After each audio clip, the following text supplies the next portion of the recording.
Welcome, curious minds, to another deep dive. Today we're plunging into a concept that might just fundamentally reshape how you think about everything you've worked hard for. Have you ever poured immense effort into something, battled through challenges, and then found yourself valuing it more intensely, perhaps even irrationally, precisely because of that struggle? It's an incredibly common human experience, Yeah. one that transcends logic and isn't always tied to the objective worth of the outcome. We're talking about effort justification, that powerful, often subconscious psychological mechanism that compels us to assign greater value to something simply because we've invested significant effort into it. Yeah. It's our brain's clever way, really, of making sense of our own toil. Okay, yeah, let's unpack this. We pulled together a fascinating stack of research for this deep dive. We're looking at everything from like the foundational social psychology studies that first pinned this down, Right, the classics. to surprising modern insights into animal behavior, Yeah. and even how it subtly influences us, in consumer markets. So our mission today is to thoroughly define this concept, trace its, well, surprising scientific origins, dissect the groundbreaking research that revealed its mechanisms, Yeah, get into the nitty-gritty. unveil its widespread real-world impacts, and explore what it means for how we make decisions, structure our motivation, and approach challenges in the future. You'll walk away with a profound shortcut, hopefully, to understanding this fundamental bias and why it plays such a critical, often hidden role in shaping our daily lives and choices. Exactly. It's everywhere once you start looking. So, to kick things off, what is effort justification at its heart? We all instinctively feel that hard work makes something more valuable, but what's the precise psychological definition? Concisely, effort justification is the psychological tendency to increase our liking for things we have worked hard to attain, even if those things, and this is the key part, are objectively less desirable than something we could have achieved with minimal effort. It's our mind's often unconscious strategy, basically, to rationalize our actions, maintain a consistent self-image, and avoid that uncomfortable feeling that we've wasted valuable resources, like time or energy. Right, that feeling of, oh no, what did I just do? Exactly. And this often leads us to overestimate the true worth of our hard-earned achievements. It creates this subjective enhancement of value that isn't really based on objective reality. So it's not just a simple equation where hard work pays off, but more like hard work makes us believe it pays off, even if the payoff wasn't initially that great.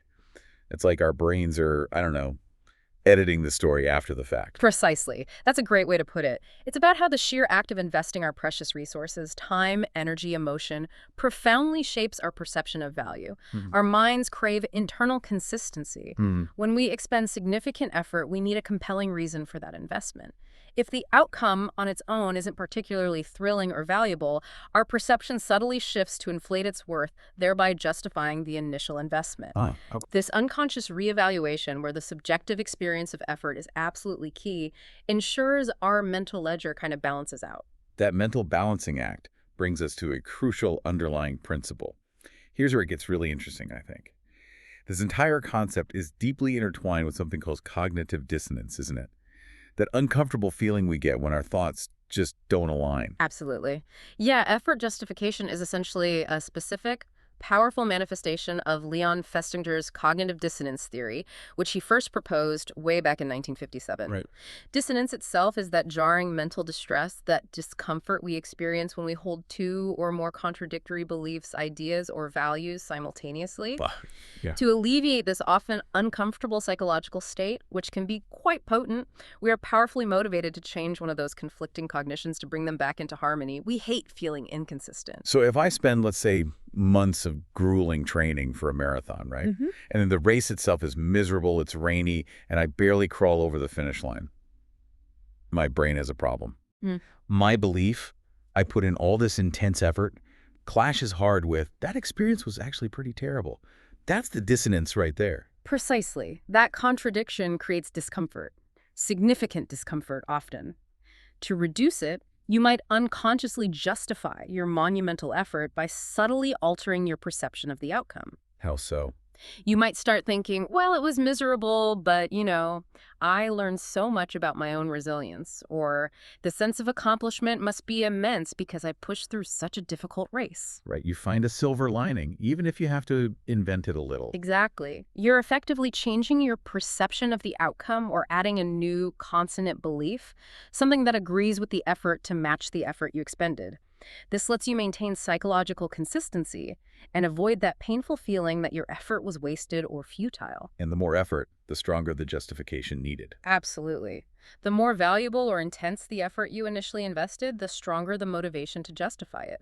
This leads to a greater subjective increase in the perceived value of that outcome. So if dissonance is the pressure we feel when our actions and beliefs don't line up, effort justification is one of our brain's most common and maybe cleverest ways to release that pressure. It's like a mental alchemist, right?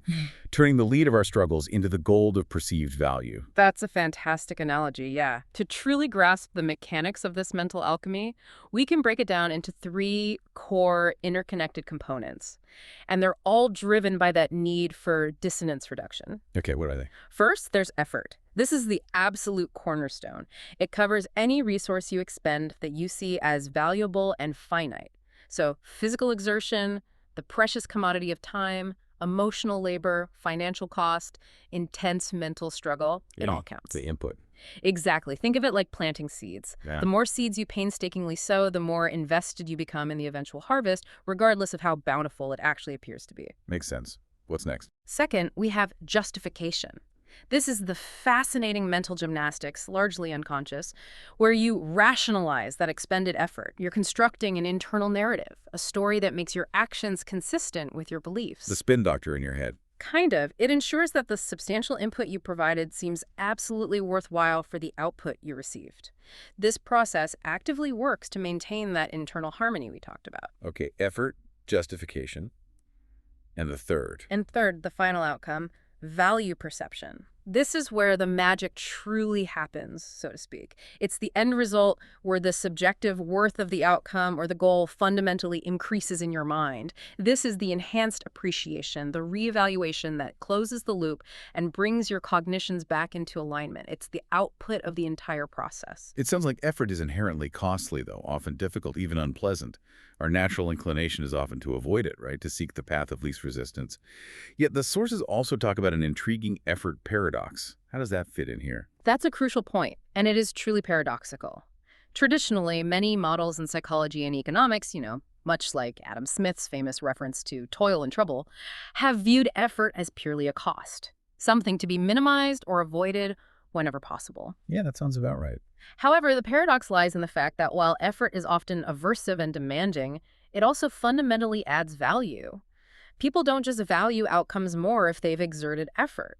In some intriguing cases, they even actively seek out options precisely because they require effort. It's not always about avoiding the climb. Sometimes we actually choose the mountain. Whoa. So it's not just about getting something valuable from effort, like a reward for your labor, but that the act of exerting effort itself can become a source of value. That's a huge shift in perspective. But does that mean any effort is good effort? Or are there limits? Like, is struggling necessarily always better? That's a fantastic question, and it really highlights the nuance here. It is a critical shift in perspective, moving beyond effort as just a cost. It suggests effort can be intrinsically rewarding. And to your point about limits, we need to be precise. We have to distinguish effort from demand or difficulty.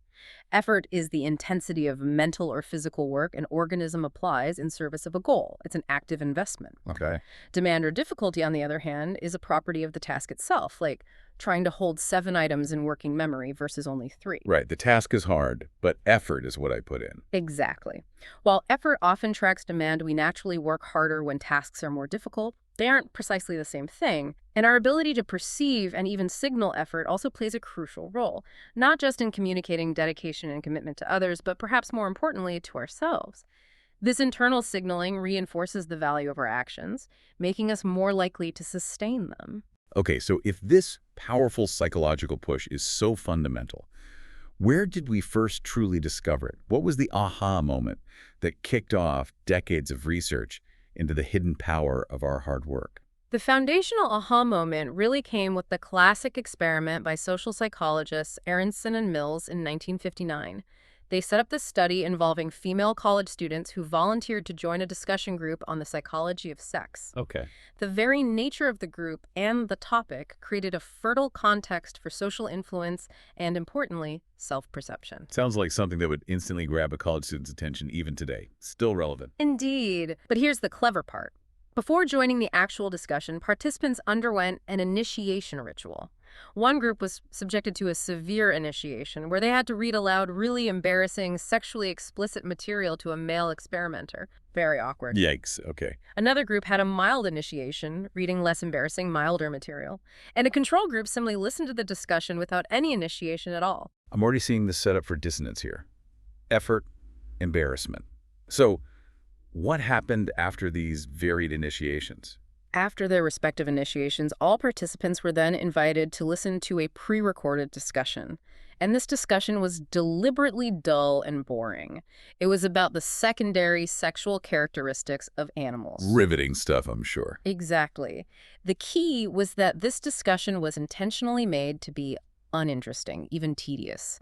When subsequently asked to rate the discussion group, how interesting it was, how much they liked the supposed members, those who endured the severe initiation rated the group significantly more positively than those in the mild initiation group, and way more positively than the control group. Get out. Yeah. So despite objectively sitting through a mind-numbingly boring conversation about, animal mating habits, their brains essentially said, I suffered through all that embarrassment, so this group must be fascinating and worthwhile to justify it. It's like they had to convince themselves it was worth the price of admission. That's precisely the core finding.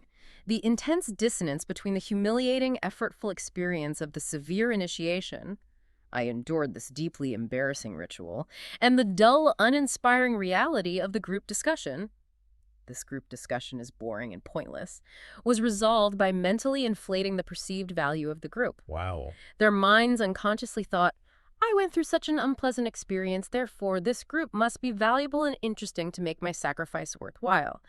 Now, it is worth noting, subsequent research did explore alternative interpretations. For instance, Gerard and Mathewson later replicated the core effect using electric shocks instead of embarrassing material. Shocks. Okay, so it wasn't just about the sexual content. Right, effectively ruling out sexual arousal as a confound. Others, like Shopler and Bateson, suggested participants might have simply conformed to perceived expectations after a severe initiation, trying to please the experimenter. While these discussions add complexity, they don't diminish the profound initial insight about the powerful role effort plays in shaping our subjective perceived value. Yeah, absolutely. And this has massive implications far beyond just, awkward college study rooms. The sources highlight psychotherapy as a particularly fertile ground for these principles. How did this idea translate into understanding how therapy works? Absolutely. Jürgen Frank, back in 1961, brilliantly characterized therapy as this fundamental human relationship where a person seeking relief from suffering voluntarily approaches a sanctioned authority figure for help. Right, the therapist. Exactly. This dynamic inherently involves potent social psychological processes like attitude change and social influence. Patients voluntarily embark on what is often a profoundly effortful, emotionally draining, and let's face it, financially costly journey. Yet they frequently report and achieve significant positive changes. Effort justification was quickly proposed as a key factor in these therapeutic changes.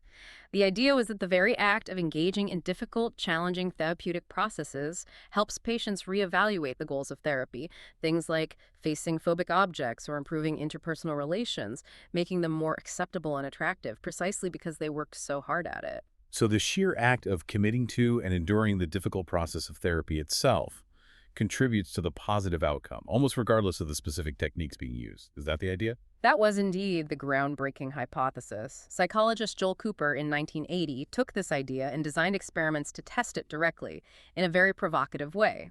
He essentially created a bogus therapy made up of strenuous physical exercises, things like jumping rope, running in place, and then compared its effectiveness to established conventional therapies for specific issues. Like what? Like implosion therapy for snake phobia, which is pretty intense, or behavior rehearsal for unassertiveness. The key was that these conventional therapies were carefully chosen because they also required similar high levels of perceived effort from the patient. A bogus therapy of just physical exercises? That's incredibly bold. What did he actually find when pitting jumping jacks against established psychological treatments? That seems wild. The crucial finding was astonishing, really. The bogus effort therapy was, in many cases, just as successful as the conventional established therapies in producing change. No way. Yes. But here's the critical nuance, the catch. It only worked when subjects had high perceived decision freedom to engage in the therapy. They had to feel like they chose to do it. Choice again. Exactly. When participants felt they had low choice or were kind of coerced into the therapy, neither the effort therapy nor the conventional therapy was successful in producing change. So the element of choice is absolutely huge. You have to choose to put in the effort for it to truly justify the outcome and lead to change. It's not enough to just be forced through the motions. Precisely. This underscored a fundamental tenet of dissonance theory. Voluntary choice is absolutely necessary for the effect to manifest. The voluntary expenditure of effort emerged as at least one effective ingredient in psychotherapy, regardless of whether it was a traditional method or simply improvised physical exercises. However, Cooper's initial studies, impactful as they were, left two important questions hanging. First, he didn't directly vary the degree of effort as an independent variable. It was generally high effort versus low effort control, but not a gradient. Right. And second, his studies typically involve single-session interventions with immediate measurements of change, which, doesn't fully capture the long-term sustained outcomes that are the true gold standard in effective psychotherapy. Oh, you want to know if it sticks. Exactly. So there was a real need to explore if more effort led to more change, and crucially, if that change genuinely lasted over time. And that's where the next pivotal study comes in, right? Axsom and Cooper in 1985 decided to tackle the persistent problem of weight loss, which offered a tangible, objective, and easily measurable outcome over an extended period, perfect for tracking long-term change. Exactly. Their goal was ambitious. To see if variations in the degree of effort led to measurable variations in the degree of change, and crucially, to assess the duration and maintenance of that change over a significant period, moving beyond immediate post-treatment effects. They recruited 68 overweight women, carefully selected to be 10–20% above their desirable body weight, and assigned them to conditions varying in level of effort, high versus low, and perceived choice, high versus low, plus a control group. They tried to ensure a homogeneous sample by focusing on women and controlled for things like travel distance to the lab. How did they manage to manipulate effort in a weight loss study without it being directly related to diet or exercise? No embarrassing passages here or even jumping jacks, it sounds like this time. Right, they used a series of cognitive tasks designed to be intensely effortful and even anxiety-producing, but completely unrelated to weight loss itself. Clever, right? High-effort subjects endured almost an hour of intense mental strain per session. 20 minutes of a 3-channel taxidoscope task trying to rapidly discriminate tiny, near-vertical lines flashed for mere fractions of a second. Very difficult. Wow. Sounds headache-inducing. Oh, yeah. And then 30 minutes of delayed auditory feedback, or DF, recitation. In the DAF task, they recited nursery rhymes and stories while hearing their own voice played back with a slight delay and another voice overlaid.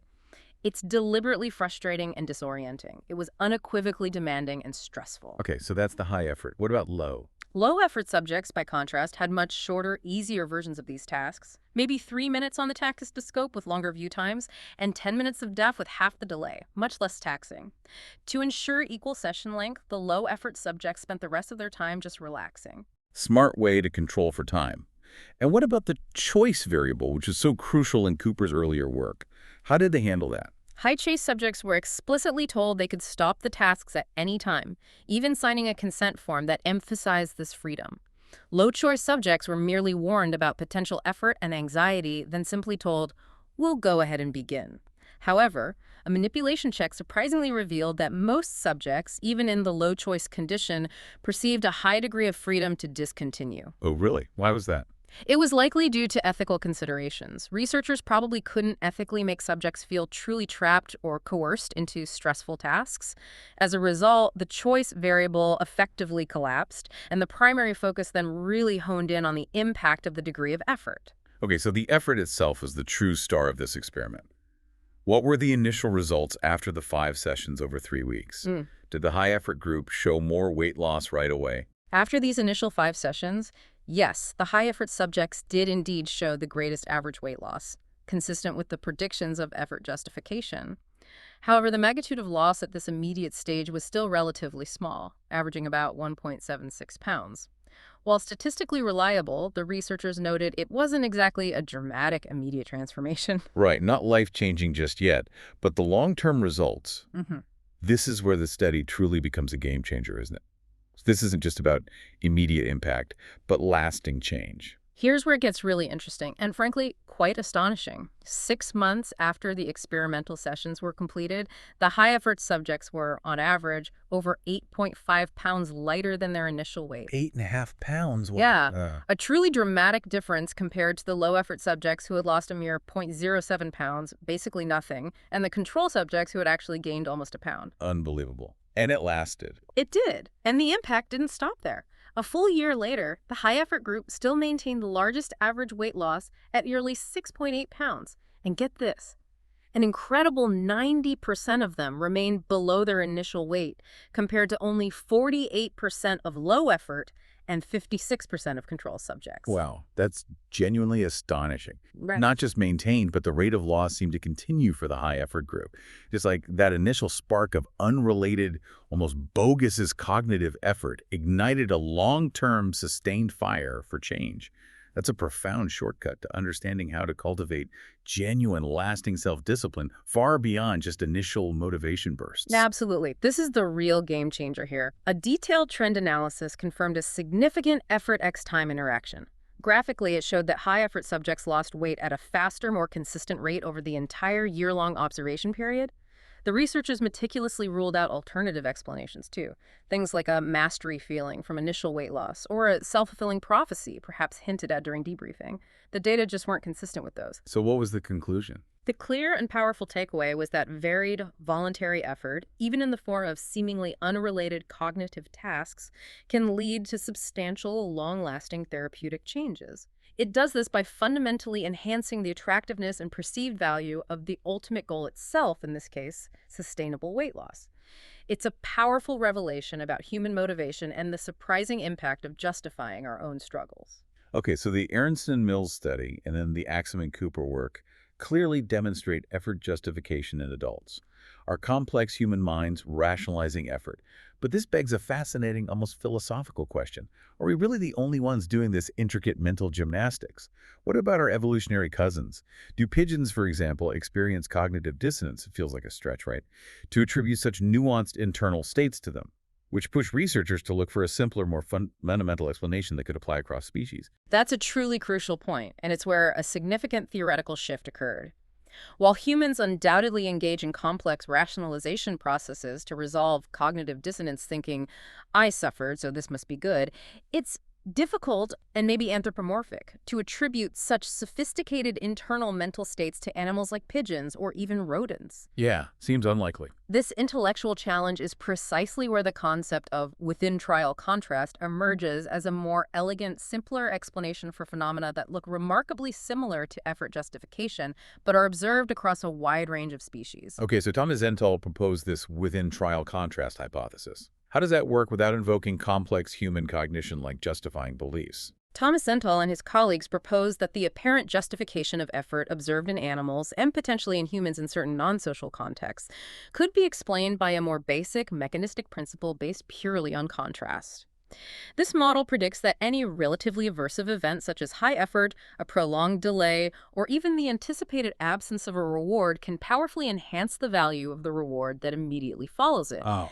Simply through the direct contrast between those two sequential experiences. The immediate shift from an unpleasant or aversive state to a rewarding one makes the reward feel significantly more valuable by comparison. Ah, so the unpleasantness of the effort or the delay essentially makes the subsequent reward feel more rewarding, more delicious, more desired, simply through that sharp contrast in experience. It's a perceptual trick almost, not a complex internal justification process. Exactly. It's a form of perceptual revaluation. The idea is that the subjective value of the second stimulus in a sequence is judged relative to the immediate prior experience. If you're transitioning from a somewhat aversive state after high effort, the subsequent reward appears relatively greater in value, more potent, more desired. This model also predicts that it's often necessary for the subject to anticipate the aversive event, at least to some degree, for this positive contrast to be found. The expectation of the unpleasantness amplifies the relief and subsequent value of the reward. It's a fundamental comparative and relational process. Okay. It profoundly influences how we judge the value of subsequent outcomes without requiring abstract thought or complex reasoning about beliefs. That makes so much sense, simplifying the mechanism. And Zental and his colleagues put this to the test in pigeons, right, giving them a chance to work for their preferences, basically. Yeah.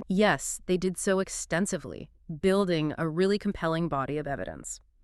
In experiments often designed to be analogous to the Aronson and Mills human study, researchers like Clement et al., back in 2000, trained pigeons to peck a response key to access choices between various colored stimuli. Okay, what do they vary? First, they manipulated effort through pecking. Pigeons were trained where a single peck yielded one set of choices, while 20 pecks yielded another set. Consistently, the pigeons preferred the reward signal in this case, a specific color that had followed the greater effort, the 20 pecks. So they like the color associated with more work. That's right. Similar compelling results were found when pigeons had to work harder to get food from a specific location. They showed a clear preference shift towards those locations associated with more effort. Interesting. What else? Then they looked at anticipated delay. Another study found that pigeons preferred reward signals that followed a 6-second delay, but only if they could anticipate that delay before making the required pecks. Anticipation is key again. Exactly. If the delay was unsignaled and unexpected, no such preference emerged. The delay itself, an inherently aversive event for a hungry bird, dramatically enhanced the value of the subsequent reinforcer, but only when expected.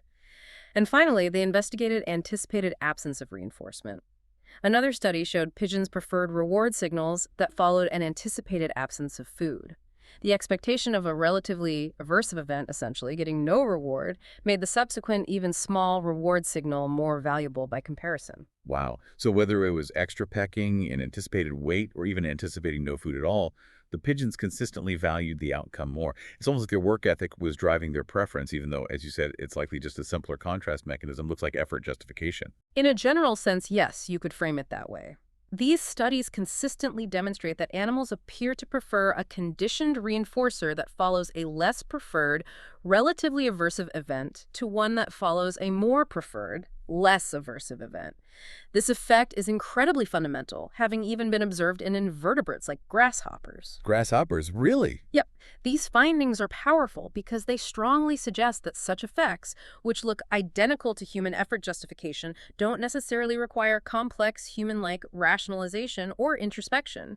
It points to a deep, perhaps evolved mechanism. Okay, this leads to a fascinating and crucial question. If animals show this, what about humans when they are in similar non-social contexts? Maybe without the strong social pressures of the Aronson and Mills study. Does our more complex brain still succumb to this simpler contrast effect, or do we always default to dissonance reduction? That's precisely what Klein, Bott, and Zental investigated in 2005. They designed an experiment with adult humans that directly mirrored Clement et al.'s pigeon study, stripping away the social elements. Participants had to click a mouse button either once or 20-30 times to reveal pairs of abstract shapes. Then they learned which shape was correct. In each pair, it was framed as a task of perceptual ability and memory, not about group belonging or anything subtle. Okay, a clean setup. Yep. And the result? Did humans show the same preference for the harder-earned shapes, like the pigeons? When later tested, humans showed a significant preference specifically, 65.2% for the abstract shapes that had followed the greater number of mouse clicks. This finding directly paralleled the pigeon results. Wow. And crucially, when participants were asked why they chose those shapes, most had no idea. They couldn't articulate their preference, nor were they even consciously aware of the different click requirements during the learning phase. It wasn't a conscious choice they could explain. That's striking. It strongly suggests an unconscious process, much like the contrast effect in animals, rather than a deliberate, conscious effort to justify their clicking actions. Our brains are doing this behind the scenes, even when we don't realize it. Exactly. This unconscious nature is key. Alessandri, Darcheville, and Zental later replicated this phenomenon with 8-year-old children, who showed a very similar 66.7% preference for shapes they had to work harder to obtain. These findings are critical because they demonstrate that effort justification, or at least a phenomenon that behaves identically, can occur in humans even without the complex social context or explicit dissonance of the original theory. It points to a more fundamental, perhaps evolutionary mechanism underlying our perception of value. What about really young children, like toddlers or preschoolers? Before these complex cognitive processes or even the full development of a stable self-concept are fully established, do they show the same revaluation, or do they react differently when something is hard to get? That's where the developmental study by Bonozio and Diesendrick in 2015 comes in, and it's really insightful. They studied 4- and 6-year-olds who completed either effortful or effortless tasks to obtain either attractive or unattractive stickers. Afterwards, the children had to decide how many of these stickers to distribute to another child or simply put into a box. This served as a behavioral measure of their perceived value, how much they wanted to keep them. The findings revealed fascinating and distinct developmental differences. Okay, what do they find? For attractive rewards like cool stickers, 6-year-olds who put in effort to get them distributed 54% fewer of them to others, clearly indicating they valued them more themselves. They wanted to keep the ones they worked for. Makes sense. And the 4-year-olds? The 4-year-olds showed no such reevaluation. They distributed roughly the same percentage regardless of the effort invested. Effort didn't seem to change the value of good stickers for them. Interesting. What about the bad stickers? For unattractive rewards, like plain, boring stickers, the difference was even starker and more illuminating. 6-year-olds behaved similarly to the attractive sticker condition. They distributed 45% fewer unattractive stickers if they worked for them, again reappraising their value upwards. I worked for this, so it must be better than I thought. And the 4-year-olds with the bad stickers? But 4-year-olds behaved in a qualitatively different way. They distributed 48% more unattractive stickers after effort. More. So 4-year-olds were essentially saying, I worked hard for these crummy stickers, so you can have them, I'm getting rid of them. That's a very different approach to resolving the cognitive mismatch. They rejected the outcome rather than revaluing it. Precisely. The 4-year-olds took a more direct behavioral approach to resolving the internal conflict. This isn't worth the effort I put in, so I'll detach from it.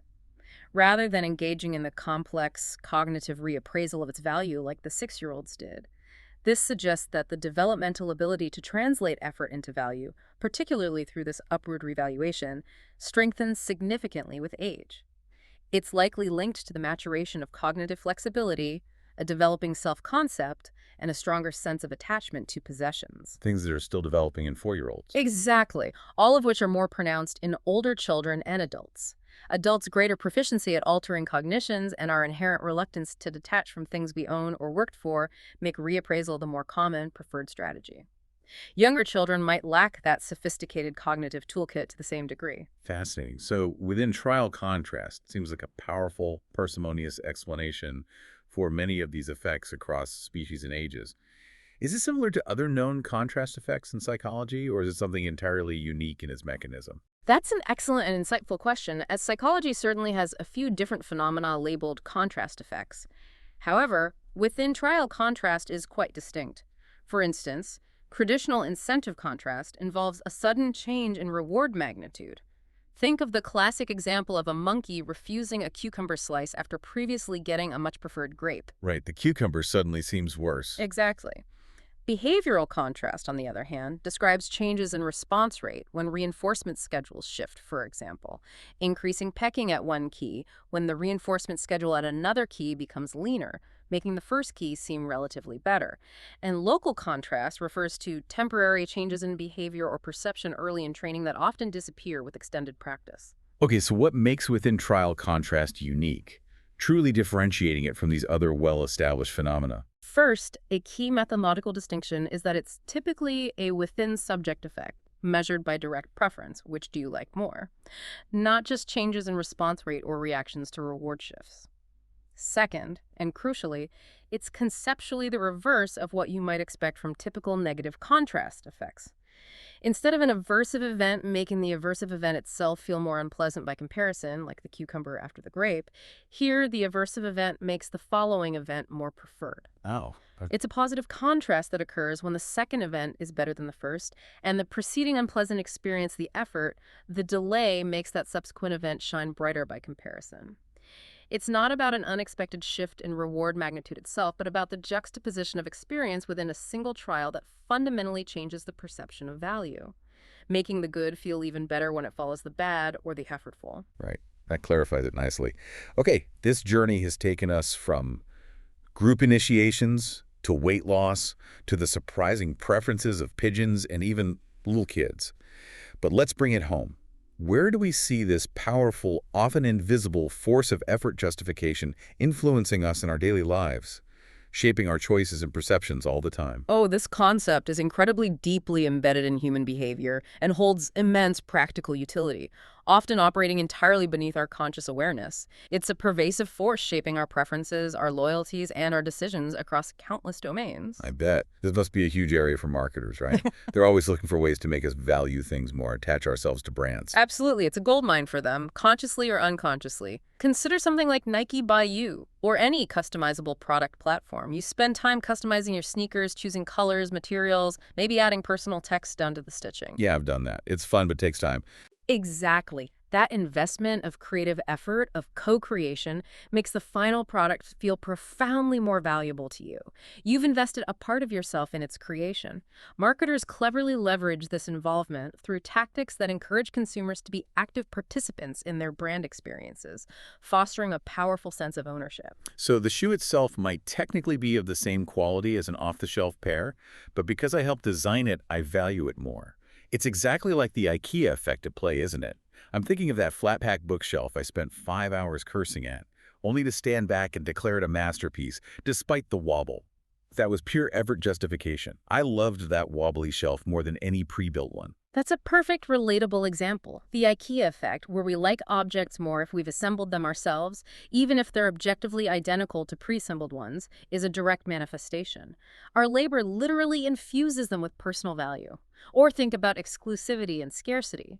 Limited edition products, exclusive memberships, sales requiring early registration, the effort you expend to gain access to these things. Waiting in line, physically or digitally. Right. Waiting in a digital queue, signing up weeks in advance, battling bots for a specific sneaker drop, all that effort makes you perceive them as incredibly valuable once you finally get them. Luxury brands intentionally create long waiting lists for products or experiences. The perceived effort of the wait fundamentally enhances the desirability and perceived value. That totally explains why those limited drop sneakers feel so special. Or why getting into a club with a tough door policy makes the club seem better. But what about something really mundane, like mobile coupons? Can effort justification make a 50-cent coupon more appealing, or even shift our product choices? A fascinating and highly practical study by Kim and Song in 2020 investigated precisely this. They tested whether consumers valued mobile coupons differently depending on how they received them. Participants either got a coupon for free after completing a rather tedious online survey, or after playing a short, engaging mobile game like piano tiles. The game was chosen because it's easy, fun, and allowed for controlled time expenditure. Okay, so free, boring effort, or fun effort. And what were the findings? Was fun effort more effective than boring effort from a survey for justifying the coupon's value? Well, it depends on the product. For utilitarian products, things like stationery or household goods, the game condition consistently resulted in a higher perceived coupon value compared to getting it for free or via the survey. Why? The game's enhanced positive effect, making people feel happier, more engaged, and more excited, which in turn boosted the perceived value of the coupon and, by extension, the product it offered a discount on. The fun effort created a positive halo effect. Okay, makes sense for boring stuff, but what about fun stuff? Exactly. This is where it gets incredibly nuanced. For hedonic products, things like a donut or a luxury chocolate bar, playing a game or taking a survey actually led to a lower perceived value for the coupon than getting it for free. Lower. Why the difference between a donut and stationery? That's completely counterintuitive. I think I'd value a free donut even more if I had fun earning the coupon. It's all about internal goal balancing and how the type of effort interacts with the type of product. Hedonic products often come with a subtle sense of guilt, right? A feeling of being an unnecessary indulgence. Yeah, maybe a little. When the effort to get a coupon for a hedonic item is fun, it doesn't adequately justify the indulgence, or it can even conflict with the inherent hedonic goal of the product itself. The fun effort doesn't alleviate the guilt of indulging. In fact, it might make it worse by making the process seem trivial or highlighting the indulgence. Ah, so the effort needs to feel somewhat worthy of the indulgence. Perhaps, or at least not conflict with it. But for a utilitarian product, the fun effort simply creates positive affect and helps justify the value without that same internal conflict. This study offers crucial, actionable guidance for businesses on how to design mobile promotions. They have to consider both the nature of the activity used to obtain the coupon and the type of product being promoted. Not all effort is created equal in marketing. Wow. Okay, this immediately makes me think about school and learning. I always felt a deeper sense of pride and ownership in courses I really struggled with. The ones that challenged me to my core, even if my final grade wasn't always perfect. That felt like effort justification. That's effort justification powerfully at play, and it's a fundamental principle in education, absolutely. Students consistently report valuing difficult, demanding courses far more than easy ones, even if the easy course covered objectively more valuable material or offered a higher grade. The struggle in the difficult course, the late nights spent wrestling with complex concepts, the sheer mental and emotional energy poured into challenging assignments, the feeling of genuinely earning that knowledge becomes a badge of honor. Yeah. That immense personal investment leads students to perceive the knowledge gained and the skills acquired in the challenging course as far more profound, deeper, and valuable. It inextricably intertwines the effort with the perceived quality of the learning experience itself. So educators can consciously leverage this, designing curricula that make learning more impactful and meaningful rather than just, spoon-feeding information. Absolutely. Understanding this phenomenon means educators can strategically design learning experiences that prioritize active engagement, challenging assignments that require genuine struggle and problem solving, and collaborative projects that necessitate shared effort. This effortful learning approach, rather than passive reception, leads to demonstrably deeper understanding, superior long-term retention, and a far greater appreciation for the entire educational journey. Conversely, relying heavily on passive lecturing, while less effortful for students initially, often diminishes their active engagement, reduces their sense of ownership over the material, and ultimately results in less perceived value from the learning experience. Effort matters in learning. Does this apply to our personal lives too? To the health of our relationships, for instance? Yeah. Or how we feel about our chosen career path? It feels like it must. Very much so. Yeah, it's deeply woven into the fabric of our personal connections and life choices. Relationships, whether romantic, familial, or platonic, are almost universally strengthened through shared challenges and the process of overcoming adversity together. That we got through that together feeling. Exactly. Think of couples who navigate difficult financial times, families who collaborate intensely on a complex home renovation project, or even friends who train for a marathon together. The mutual effort invested in overcoming obstacles becomes a powerful shared narrative, a source of mutual appreciation, and solidifies bonds. You rationalize the emotional labor, the significant time, and the energy you pour into these relationships by perceiving them as profoundly more meaningful, resilient, and enduring. The same applies to careers. The more effort you invest, the more you tend to perceive that path as worthwhile, even if there are easier, perhaps more lucrative alternatives. Okay, that makes a lot of sense. And there are other related ideas too, right? You mentioned things like contra freeloading. Yes, beyond these direct applications, we also see fascinating related concepts. One is contra freeloading, where animals, such as pigeons or rats, will literally work for food, even when an identical supply of free food is readily available right next to it. That's wild. It's like they want to work for it even when they don't have to. It's almost counterintuitive to our usual notion of efficiency. Why do extra work? Precisely. It strongly suggests they value the earned food more than the freely given one, or perhaps the act of working itself has some value. Then there's the martyrdom effect. Research shows people are more willing to donate to a pro-social cause when the fundraising process is effortful, uncomfortable, or even painful. Like those polar plunges or painful endurance events for charity. Exactly. The very act of suffering for a cause enhances the perceived value and impact of their donation and their commitment to the cause. So running a marathon for charity might actually get significantly more donations and a deeper commitment than just asking for money through a casual appeal. It can, absolutely. The effort involves signals dedication, commitment, and amplifies the perceived impact and worthiness of the cause in the eyes of the donor and observers. And of course, the IKEA effect, which you so humorously brought up earlier, where we intrinsically like objects more if we've assembled them ourselves, even if they're objectively identical to pre-assembled ones. Our labor literally infuses them with a personal, subjective value. My wobbly bookshelf stands testament to that. Right. And finally, there's learned industriousness.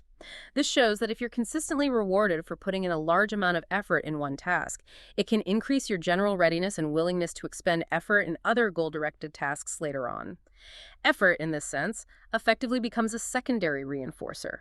We learn to value the act of exerting effort itself, which subtly reduces its inherent aversiveness. Wow, so you can actually learn to like hard work in a way. That's the idea, yes. It becomes less of a pure cost. Okay, so we have cognitive dissonance as the major overarching theory for humans, with its complex rationalizations about beliefs and self-concept. And then we have, within trial contrast, a more fundamental, maybe simpler mechanism for animals, and potentially some basic human behaviors. Do these two explanations ever merge into a unified understanding, or are they always separate tracks trying to explain similar phenomena from different angles? Where does the research stand on that? That's a key area of current and future research, and it's a fascinating intellectual challenge, honestly. It pushes the boundaries of our understanding of cognition. While cognitive dissonance clearly emphasizes higher-level rationalization, unique to the complexities of human self-concept and social comparison, within-trial contrast offers a more parsimonious, mechanistic explanation that robustly applies across species, even down to invertebrates like grasshoppers. Right, hard to imagine grasshoppers having complex self-concepts. Exactly. The emerging, more nuanced view is that within-trial contrast may in fact account for many phenomena previously attributed solely to cognitive dissonance, especially in contexts that are more asocial or less reliant on complex self-justification narratives. Future research needs to very carefully disentangle those dissonance processes that are truly distinct from these more basic contrast effects. We need to identify precisely where the higher-order cognitive elements of human psychology, our beliefs or self-narratives, layer on top of or even co-opt these more fundamental evaluation mechanisms. It's really a quest for a grander, unified theory of how effort shapes value. Okay, that makes sense. And what determines whether effort is perceived as purely costly or actively rewarding? It can't be universal, can it? Some people seem to genuinely enjoy the struggle, the challenge, while others will go to great lengths to avoid any kind of exertion. You're absolutely right. It's far from universal. It depends on a myriad of factors, including significant individual differences and the specific context. For example, people who score high on a trait called need for cognition, which is a stable individual difference, intrinsically enjoy and actively seek out effortful cognitive activities.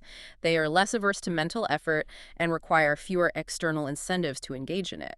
They're almost like cognitive maximizers rather than cognitive misers. They like thinking hard. Basically, yes. This suggests that our willingness to expend and value effort is shaped by our personal learning histories, our individual tolerance for frustration, and even broader cultural influences, such as the Protestant work ethic that explicitly places a high cultural value on hard work and self-discipline. These factors can dramatically shift the perception of effort from a purely negative cost to a positive, intrinsically valued, and even sought-after experience. And you mentioned timing earlier. Most studies look back, right, after the effort. Yes, most of the groundbreaking studies we've discussed have focused on retrospective valuation. How we value things after the effort has been expended, looking back at all past investment to justify it. However, effort can also add value at different points in time, and this is a growing area of exciting research. First, concurrently. While the effort is actively being exerted, Like in the zone. exactly. Think of flow states, those moments of deep absorption and engagement where people derive intense pleasure and satisfaction from challenging tasks as they are doing them. Here, the effort itself is intrinsically rewarding, rather than just leading to a valued outcome later. Learned industriousness also suggests effort can become a secondary reinforcer concurrently, making the very act of exerting effort less aversive in the moment. Okay, what else? Second, prospectively. In anticipation of future effort, for instance, research has shown that the mere prospect of exerting effort for a pro-social cause can significantly increase people's willingness to contribute, even before any effort is actually made. Really? Just thinking about the effort makes you want to do it more. In some cases, yes. The idea of doing good and the effort it will entail seems to make the future act more appealing, almost as if we pre-justify it or value the commitment itself. Huh. So we can actually value effort we've done, effort we're doing, and effort we're about to do. That's incredibly comprehensive and completely changes how we think about motivation and our relationship with challenge. It's not just about the past. It truly does offer a far more complete picture. While retrospective valuation has the most extensive research history, concurrent and prospective valuation are rapidly growing areas that need far more exploration. Understanding these temporal aspects of effort valuation provides a more holistic and accurate understanding of its profound role in decision-making and motivation across the lifespan. This has huge implications for practical applications then, beyond just marketing or therapy. Oh. How can we, as individuals or as a society, use this understanding to our benefit, whether in education, personal growth, managing our time, or even public policy? And understanding that effort is not just a cost, but often a valued component is absolutely critical for promoting sustained mental and physical effort across various domains. Whether it's in the context of academic achievement, exercising self-control over impulses, or effectively regulating our emotions, leveraging the positive aspects of effort can significantly counteract its intrinsic costs. This knowledge allows us to strategically cultivate effortful habits, behaviors that involve consistent exertion of effort, leading to profound benefits like more sustained attention, improved goal-directed decision-making, better learning outcomes, enhanced resilience, and potentially even improved mental health. So how do we do that? How do we cultivate those habits? It involves consciously associating effort with positive outcomes and intrinsic value. If we frame challenges as opportunities for growth and value the process, not just the end result, we are far more likely to embrace effort rather than avoid it. Could we actually train ourselves to be more industrious then? To value effort more, almost as a fundamental skill that can be developed and strengthened over time? Yes, the research on learned industriousness suggests incredibly promising training possibilities.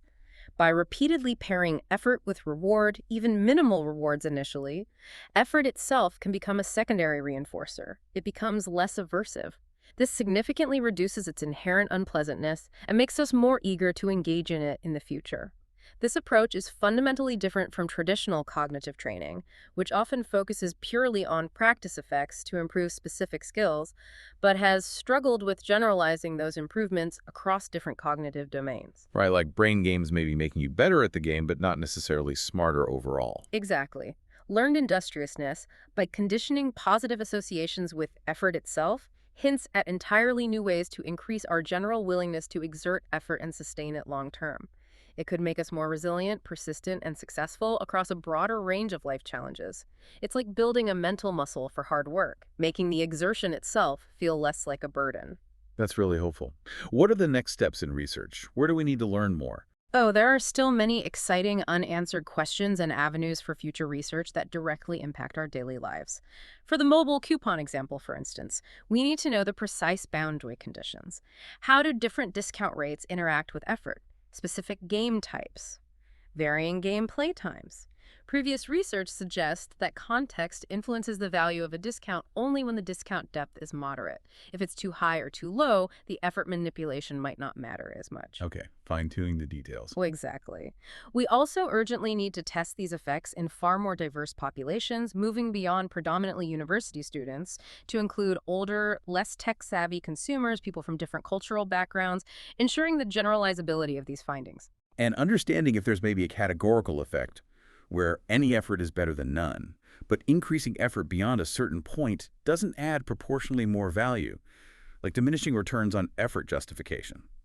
Like with the martyrdom effect, maybe a willingness to donate increases with some effort, but making it extremely painful might not necessarily lead to a linear increase in donations past a certain point. Precisely. Understanding those thresholds is key. This also includes refining the computational models of effort. Current models in economics and psychology tend to focus heavily on effort as purely a cost to be minimized.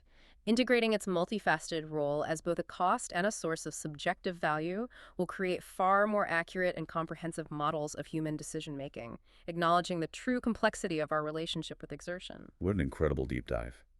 It seems effort is far more complex and nuanced than we initially assume. It's not merely a barrier to overcome or a burden to bear. It's a powerful, often hidden sculpture of our perceptions of value, subtly influencing almost every choice we make. It really is. By consciously recognizing and understanding effort justification, you gain a powerful tool. A tool to deconstruct and understand why you or others might stubbornly cling to failing projects, why we might irrationally overvalue our personal creations, or even stay fiercely loyal to groups that demanded a rigorous, painful initiation. Yeah. This awareness empowers you to distinguish between genuine, objective value and value that has been artificially inflated by the sheer personal effort you've expended. This insight alone can fundamentally alter your decision-making processes. So what does this all mean for you, listening right now? It means taking a moment to consciously examine why you value certain things in your life. Is it truly because of their inherent objective worth, or is a significant portion of that perceived value a direct tribute to the personal investment, the blood, sweat, and tears maybe you've poured into them? It deeply encourages critical thinking about your choices. It helps you avoid the trap of escalating commitment to endeavors that might not truly serve your best interests in the long run. Sunk cost fallacy is related here. It also provides profound insights into how to effectively motivate yourself and others by strategically designing experiences that intelligently leverage the positive, value-adding aspects of effort. Understanding this effort paradox can truly transform how you approach challenges and define success. Okay, here's a provocative thought for you to mull over as we wrap up. Think of something in your life you've worked incredibly, almost painfully, hard for. Could be a degree, a relationship, a project, anything. Now consider this: how much of its perceived value is truly objective, inherent in the thing itself, and how much is a profound yet possibly subconscious tribute to the sheer effort you poured in. It might just fundamentally shift your perspective on your most cherished achievements and even redefine what worth truly means in your world.